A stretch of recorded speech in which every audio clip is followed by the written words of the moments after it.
My close friend left me a voice message after his death. It's been exactly 3 weeks since Nick died. It was a Thursday, the kind of rainy, gray day that never seemed to let up, where the air was cold and clung to your skin like a wet blanket.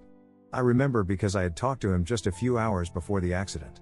We were supposed to meet up for drinks that night, but I canceled at the last minute because work had run late. Nick, always being the easygoing guy he was, just told me not to sweat it, that we'd meet up over the weekend instead. That was the last time I spoke to him. I got the call early the next morning from his sister, Melissa. Her voice was shaking, the words barely able to come out. He's gone. At first, I didn't understand what she meant. My brain refused to process it. But then, as she started explaining, the world felt like it was collapsing around me. Nick had been driving home late at night after meeting some friends when his car lost control on a slick road. He swerved into a ditch and hit a tree. They said he probably died on impact. It didn't make sense. Nick was always careful, especially on nights like that. He wasn't reckless. But accidents happen, I suppose. They always say that. It's what everyone kept telling me during the funeral, too. Accidents happen. There's nothing you could have done. And maybe they were right. I tried to believe them, but it didn't stop the guilt from gnawing away at me. What if I hadn't canceled on him?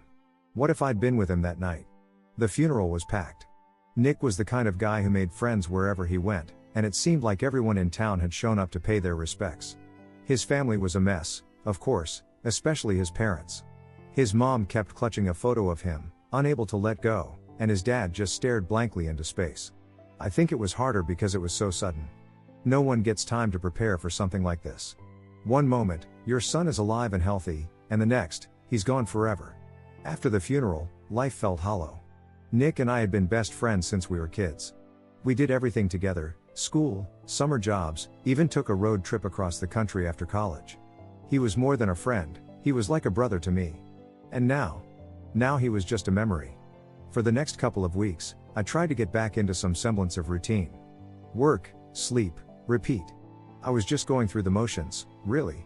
Everything felt empty without Nick around. Our usual weekend plans were suddenly gaping holes in my calendar, reminders of the void he'd left behind. Then, about 2 weeks after the funeral, I got the message. It was a Saturday night, and I was sitting in bed scrolling through my phone, mindlessly checking social media. I hadn't been sleeping well since Nick's death, so staying up late had become a bad habit. The room was dark except for the dim light of my phone screen, and the rain outside was drumming softly against the windows. I was trying to distract myself, but it wasn't really working. That's when my phone buzzed with a notification, a voice message. I glanced at the screen, expecting it to be some spam call or maybe a message from a coworker. But when I saw the name on the screen, my heart stopped. It was from Nick. I stared at my phone, frozen. It had to be some kind of mistake. Maybe his family hadn't deactivated his phone yet, or maybe someone else had gotten his number. But no, that didn't make sense. The funeral had been 2 weeks ago, and I knew his phone had been turned off afterward. My mind raced, searching for some logical explanation, but none came. Finally, with shaky hands, I pressed play. The first thing I heard was static. A low hum of interference, like the kind you get when a radio isn't tuned properly. I almost thought it was nothing at first, but then, through the static, I heard his voice. Don't go looking. Just stay home. Trust me. It was Nick's voice. I was sure of it. But something was off about it. It was slow, almost strained, like he was struggling to get the words out. And then the message ended, leaving me sitting in stunned silence. I replayed the message 3 more times, trying to make sense of it. The static, his voice, the warning, it all felt surreal, like some kind of nightmare. But it wasn't a nightmare. I was wide awake, staring at my phone in the darkness, listening to my dead best friend telling me not to go looking. What did it mean? Not go looking for what?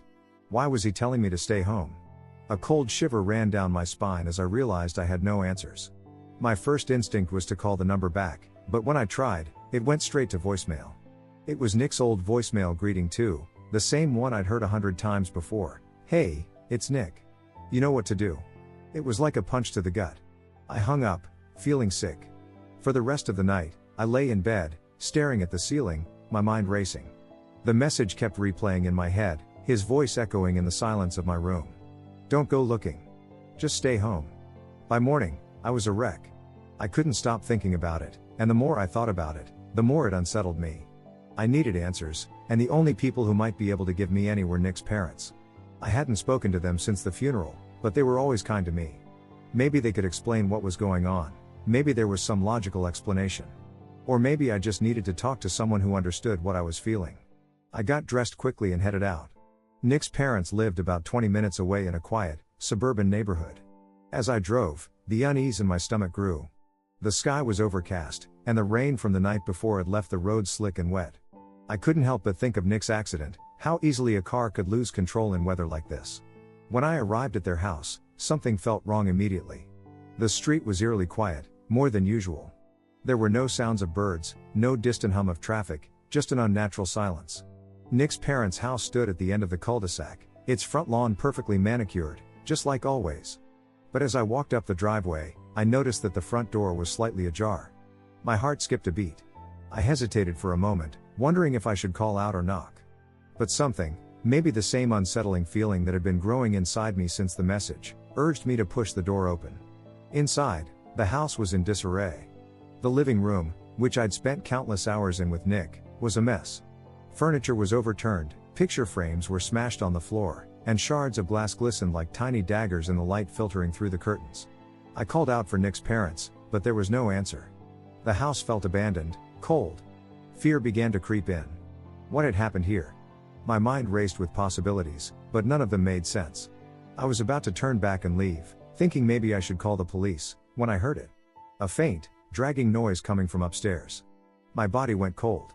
The sound was soft but unmistakable, like something heavy being pulled across the floor. I wanted to run, but something compelled me to move forward. I took a deep breath and started up the staircase, each step feeling heavier than the last. When I reached the top of the stairs, the hallway stretched out before me, dark and silent. The dragging noise had stopped. My heart pounded in my chest as I slowly approached Nick's old bedroom door, which was slightly ajar. I pushed it open. And that's when I saw it. Lying on the floor, motionless, was Nick's dad. His face was pale, and his eyes were wide open, staring blankly at the ceiling. My breath caught in my throat as I stepped forward, wanting to help but frozen in place by fear. And then, in the corner of the room, I saw him. Nick. Or at least, something that looked like Nick. He was standing in the shadows, his body rigid, his eyes hollow and black. His skin was pale, almost translucent, and his head slowly turned toward me as I entered the room. I couldn't breathe. My mind screamed at me to run, to get out of there, but I was rooted to the spot, paralyzed by the sight of him. "I told you not to come," he said, his voice low and hollow, like it was coming from somewhere far away. Before I could react, everything went black. I woke up in my own bed the next morning, drenched in sweat. My head was pounding, and my body felt weak. For a moment, I thought it had all been a nightmare, a twisted, terrifying dream. But when I looked at my phone, there was the message, still saved in my voicemail, Nick's voice warning me not to go looking. I never went back to Nick's parents' house. I never tried to figure out what had really happened that night. All I know is that something followed me home from that house, something that still lingers in the shadows of my room at night. And every now and then, when the house is quiet, and I'm lying in bed, I can hear it. That faint, dragging noise, coming from somewhere just beyond my door. I haven't listened to the message again. I don't need to. I know what it says. Don't go looking. Just stay home. Trust me. The days that followed were a blur of dread and confusion. I tried to tell myself it was all just a dream, a product of my overactive imagination fueled by grief and sleepless nights. But the dragging noise persisted, faint but undeniably real, and it always seemed to come from just outside my bedroom door. I avoided leaving my house after dark, convinced that something was watching me. I felt like a prisoner in my own home, and the isolation was eating away at me. I barely spoke to anyone, avoiding friends and colleagues who reached out with concerned messages and calls. I couldn't bring myself to explain the strange things happening to me. Who would believe me? One particularly restless night, I decided I had to do something. I needed answers, or at least some closure. I called Melissa, Nick's sister. The phone rang several times before she picked up, her voice tired but steady. "Hello?" She answered. "Melissa, it's me. I need to talk to you about something. Something strange." She was silent for a moment before she said, "What's going on?" I hesitated, unsure how to start. I got a voice message from Nick's old phone after the funeral. It was him, but he told me not to go looking, just to stay home. And then I went to your parents' house, and I trailed off, the memory of what I'd seen at the house making me shiver. Melissa's breathing was steady on the other end of the line, but I could sense her anxiety growing. "Melissa, what happened at the house? Is there something I should know?"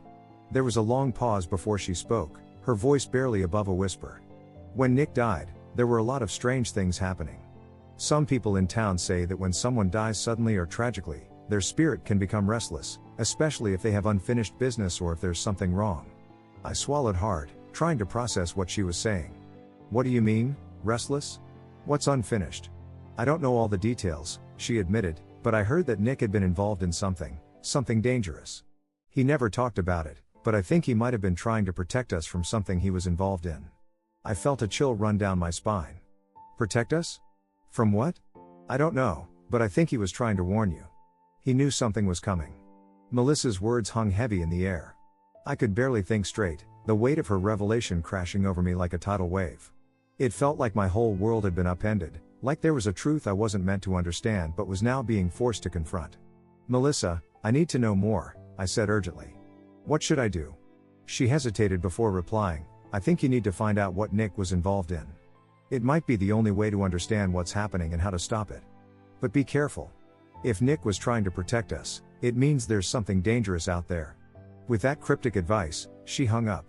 I sat there in stunned silence, trying to piece together the fragments of what I knew. Nick had been a private person, but I had no idea he was involved in anything dangerous. What could he have been mixed up in? Determined to find answers, I started by looking through Nick's old things. I went through his apartment, sorting through his belongings with a mix of sadness and desperation. It was a grueling process, trying to sift through the life of someone who had been so important to me.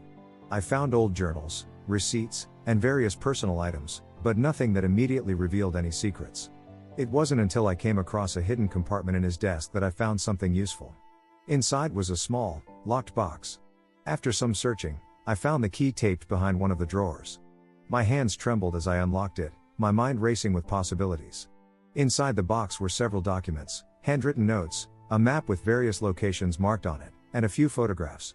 The notes were cryptic, filled with references to deals and safe houses. There was also a photograph of Nick with a man I didn't recognize. The man looked serious, and there was an aura of menace about him that unsettled me. The map was particularly intriguing. It had several locations marked, including one that stood out, a warehouse on the edge of town. I had no idea what the significance of this place was, but it seemed to be a focal point in Nick's notes. That night, I decided to check it out. Armed with a flashlight and a sense of grim determination, I drove to the warehouse. It was a large, dilapidated building with broken windows and rusted metal doors. The place looked abandoned, but I knew better than to take anything for granted. I approached cautiously, my heart pounding in my chest. The shadows seemed to move on their own, and the air was thick with an oppressive silence. I tried the door, it was locked, but I managed to force it open with a crowbar I'd brought along. Inside, the warehouse was as I'd expected, empty, dusty, and eerily quiet. I moved carefully through the building, shining my flashlight around. I reached the center of the warehouse and noticed a large, covered object in the middle of the floor. With a mixture of fear and curiosity, I pulled off the cover. What I found was a makeshift shrine. Candles, symbols drawn in chalk, and various items laid out in an intricate pattern. It was clear that something had been going on here, something that involved rituals or ceremonies. My stomach churned as I realized the gravity of what Nick might have been involved in. As I was about to leave, I heard a noise behind me, a creaking sound, like someone moving. I spun around, but there was nothing there. My flashlight flickered, casting erratic shadows on the walls. I felt a cold breeze, and a sense of dread filled the room. Suddenly, I saw a figure in the darkness. It was Nick, or something that looked like him. His eyes were hollow, and his skin was an unnatural shade of gray. He stood there, just out of reach of the light, his expression one of sadness and anger. "You shouldn't have come," he said, his voice echoing with an otherworldly quality. I stumbled back, panic rising in my chest. "Nick. What is this? What's happening?" He didn't answer. Instead, he raised a hand, pointing toward a hidden compartment in the wall. I followed his gesture, and with trembling hands, I opened the compartment. Inside, I found a series of documents, more detailed than the ones in the box, describing something called the Pact. The documents detailed a series of dark deals involving supernatural entities, promises of power and protection in exchange for sacrifices. It became clear that Nick had been entangled in something far beyond our understanding, something dangerous and malevolent. As I read, I began to understand why Nick's spirit might be restless. He had tried to break free from the Pact, but it had come at a terrible cost. The entities he had dealt with were not easily satisfied. They required something in return, and it seemed they had come for him, and now, perhaps for me. I heard a sudden, loud bang behind me, and I turned to see the warehouse door swinging shut on its own. The shadows seemed to close in around me, and the temperature in the room dropped. I knew I had to leave before it was too late. With a final glance at the documents, I fled the warehouse. The night air was cold, and as I drove away, I felt an intense sense of being followed. I couldn't shake the feeling that something was lurking just out of sight, waiting for me to let my guard down. When I got home, I locked all the doors and turned on every light. I didn't sleep that night, my mind racing with the implications of what I'd discovered. Nick had tried to protect us, but his efforts had only revealed a deeper, more sinister truth. In the days that followed, I made the decision to leave town. I couldn't stay in a place that felt so tainted by darkness.